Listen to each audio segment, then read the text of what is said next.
Welcome to another episode of the Rhythm of the Road podcast. This podcast is not just about the journey, but also about the growth, transformation, and self-discovery that comes with life on the proverbial road. Grab a cup of joe, buckle up, and let's embark on a journey of self-discovery, creativity, and entrepreneurship. Let's get rolling.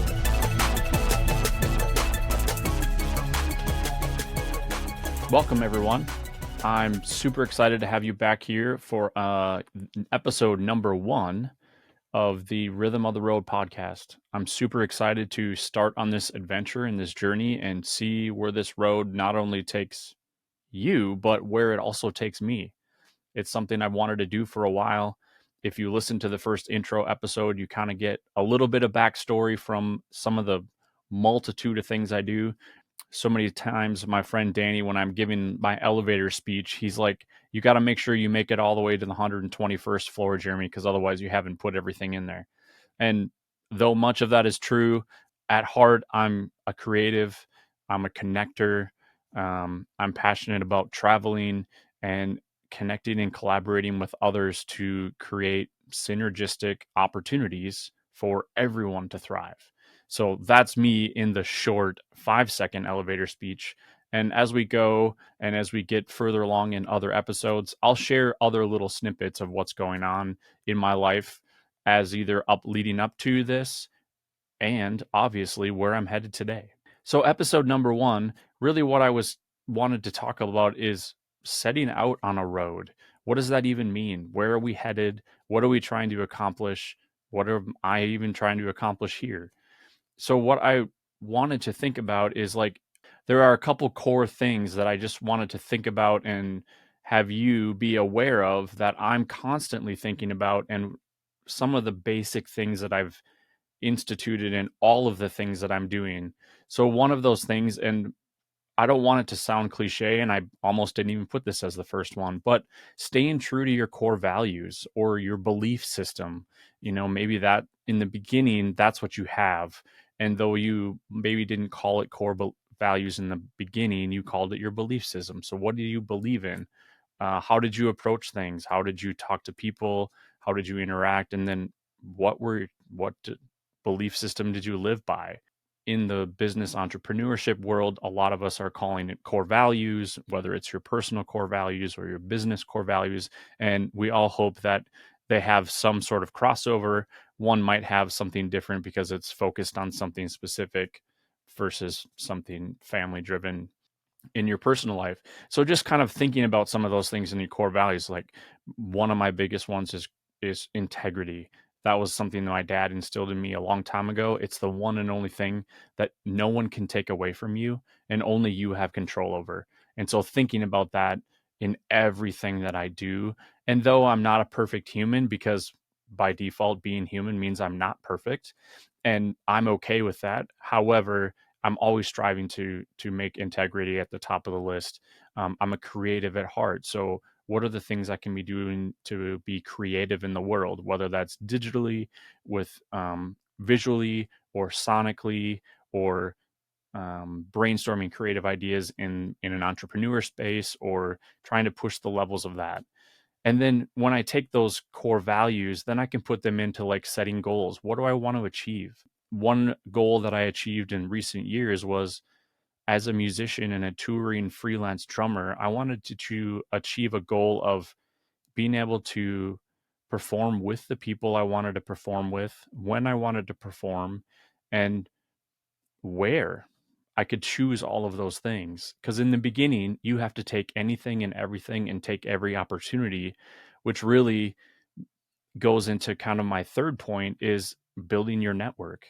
I did all those things up front. I built all those things up front. I took every gig and every performance opportunity I could, and every teaching opportunity and every collaborative opportunity I could, because you were really trying to build your network. And building that network is what helps you, your brand, your message, your core values, the things you do, and all of the things that you then create as assets, whether it's you're creating songs, you're creating opportunities, you're creating businesses, to expand into those networks. And then you become a connector. And that's really what my goal was, is be a connector, hit those milestones in, as far as a performer and a drummer in a freelance sort of sense, so that I could be completely freelance. And I really like that opportunity, because as someone who has new goals that I'm setting and a new roads that I'm kind of heading down, I was able to kind of shed off the sides of that a little bit, and in recent been able to be like, instead of doing 30 things, like maybe we're only doing 15 or 16 things, kind of shut off those sides, trim off the fat a little bit. Not that they were bad things, but that way it just gave us an opportunity to like dive deep on the things that we really want to hone in on. And so setting those core values, having those goals, and then achieving those goals, but then not just stopping there. After I set and achieved those goals, which took me 12 to 15 years. It wasn't something that happened overnight. And then building that network through those 12 to 15 years allowed me to even honestly be sitting in front of you today. Many of you, if you're seeing this on video, which I hope you are, you're seeing a picture of my studio. This is something I built out over the last 10 years. I do all my creative work in here collaboratively, whether it's something I'm doing distance wise, where I'm sending tracks back and forth through technology, or I'm actually bringing artists and other musicians in here to do creative works, or authors to do their audiobooks. It's a similar kind of creative process.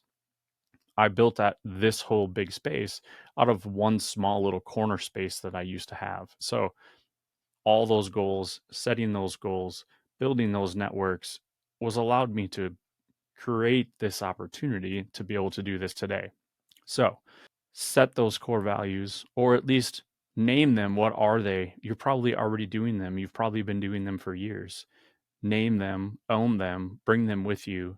Set some goals, make them pretty lofty, and then go achieve them, and know that you can set that timeline as to what that is and achieve them. And along your way, you're going to meet the right people that are going to help you build your network, so that you can sustain that and grow that and take it even farther than you could have even believed when you started. And I think that that's the beautiful thing. So if you have questions about that, please send me a message, send me an email, put a comment down below in this video. I would love to hear what your thoughts are. What are your core values? What goals are you setting today? And where might you need help? If you really loved this episode and you got something out of it, please make sure that you like, subscribe, share it with somebody else. Share one of the shorts that we add for this. Maybe there's a little mic drop moment that you want to share for your audience or your brand, and invite more people into this community. So we're in this for the long road. I always tell people in the music industry that I'm in it for the marathon, not the sprint. This might be episode 1, but who knows? You might be coming back to episode 1 from episode 1000. So if you are, thank you so much. Thank you for listening. Thank you for tuning in, and I'll see you on the next episode of the Rhythm of the Road podcast. Thanks for cruising with me on this episode of Rhythm of the Road. Remember, the journey itself is the destination. Until next time, keep the rhythm flowing, and we'll see you down the road.